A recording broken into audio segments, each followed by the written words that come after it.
everyone, welcome to another episode of travel blog আৰু myself Munmi. মই থাকো মুম্বাইত আৰু মই শেয়াৰ কৰো সৰু লাইফষ্টাইল ভিডিও। এতিয়া আমি এটা একচুয়ালি হোমষ্টে বুক কৰিছিলো আৰু ইমানেই ধুনীয়া লাগিছে মানে লাক্সাৰি হোটেলতকেও ভাল লাগিছে। হোমলি এটমস্ফিয়াৰ যেহেতু আমি ট্ৰেভেল কৰি আহিছোঁ বাই ৰোড আহিছোঁ ওলাওঁতে দেৰি হ'ল 10টা মানত ওলাইছোঁ আৰু এতিয়া পাইছোঁ and this is the room.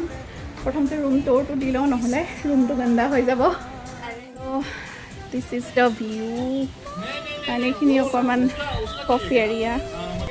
ইয়াতে দুটা ৰুম আছে, দুটা পৰিয়াল থাকিব পৰাকৈ আৰু এইটো চিল কৰিব পৰাকৈ স্পেচ আছে। একদম এনেকুৱা লাগিছে যেন মই অসমত আছোঁ। চ' এণ্টাৰ কৰোঁতে দিছ ইজ আৱাৰ বেড। আমি যিহেতু এটাই ৰুম লৈছোঁ, টিভি আছে ইয়াত, এইখিনিত ইমান বস্তু ৰাখিব পৰাকৈ। নেক্সট হৈছে এখন এক্সট্ৰা বেড, তাৰপিছত এখন ধুনীয়া ৱাল ডেকৰ আছে। ইয়াত সৰু টাইনি এটা ৱাশ্ব বেচিন, ৱাছৰুম। অ'কে।